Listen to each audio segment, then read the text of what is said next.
Somalia, a nation rich in culture, history, and resilience. But in 1991, everything fell apart. A dictator was overthrown, and what followed was a brutal civil war, famine, and decades of chaos. Today, we'll explore what caused this collapse and how Somalia has endured one of the longest and most complex conflicts in modern history. This is the story of the Somali Civil War. In 1969, Major General Mohammed Siad Barre seized power in a military coup, just days after Somalia's elected president was assassinated. He promised progress through a system he called scientific socialism, a mix of Marxist ideas and Somali nationalism. At first, things seemed hopeful. Barre launched mass literacy campaigns, improved infrastructure, and pushed for a unified national identity, free from tribalism. But under the surface, things were cracking. Barre's regime grew increasingly authoritarian. His secret police crushed dissent, and while he preached anti-clan rhetoric, he favored his own clan behind the scenes. The turning point came in the 1977 Ogaden War against Ethiopia. Somalia lost badly, the economy collapsed, foreign aid dried up, and resistance movements, especially clan-based militias, began to rise. By the late 1980s, the North was in open rebellion. In 1988, Barre's forces bombed the city of Hargeisa, killing tens of thousands. Many now viewed him as a dictator who had to go. In January 1991, after months of fighting, Siad Barre was finally driven out of the capital, Mogadishu, by a coalition of rebel groups, most notably the United Somali Congress, or USC.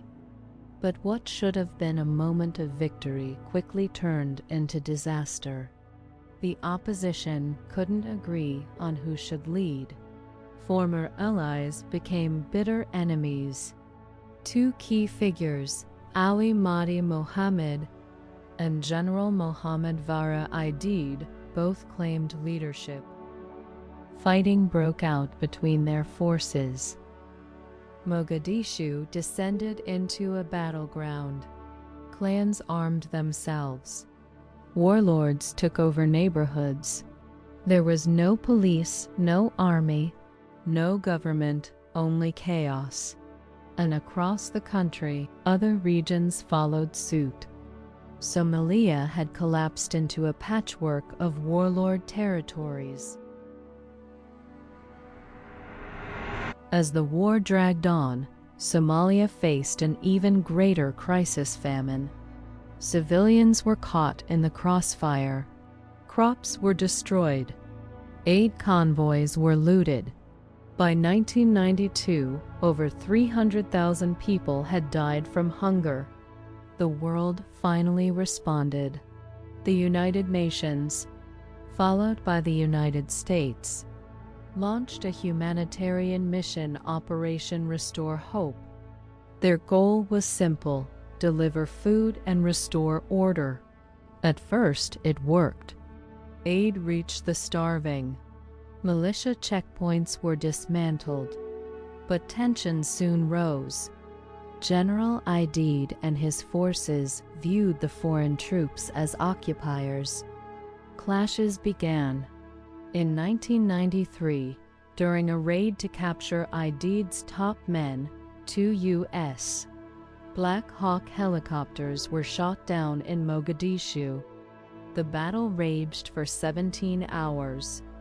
18 American soldiers and hundreds of Somalis were killed. The incident shocked the world and was later portrayed in the film Black Hawk Down. After the Black Hawk Down disaster, U.S. forces pulled out. By 1995, the UN followed. Somalia was once again left to its fate. With no central authority, the country fractured further. Pirates ruled the coasts. Militias ruled the streets. And new Islamist groups began to rise, including Al-Ittihad and later Al-Shabaab.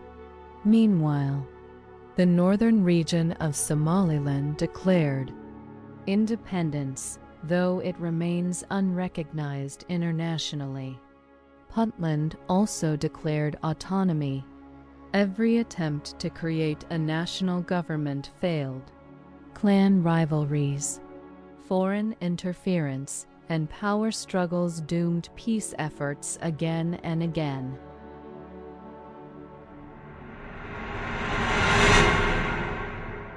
Since 1991, Somalia has experienced waves of violence, foreign interventions, and fragile peace talks. Millions of Somalis fled the country, forming a global diaspora. Yet they never forgot their homeland, sending billions in remittances back home. In recent years, there have been signs of hope. A new federal government was formed in 2012. Somalia's economy is slowly rebuilding. Youth in Mogadishu are opening businesses. The flag flies again, not in war, but in hope. Still, challenges remain: Al-Shabaab insurgency, political instability, and poverty. But the Somali people, both inside and outside the country, continue to push forward. If you found this story powerful, share it. Comment below with your thoughts or questions. And don't forget to subscribe for more deep dives into global history, conflict, and resilience. Thanks for watching.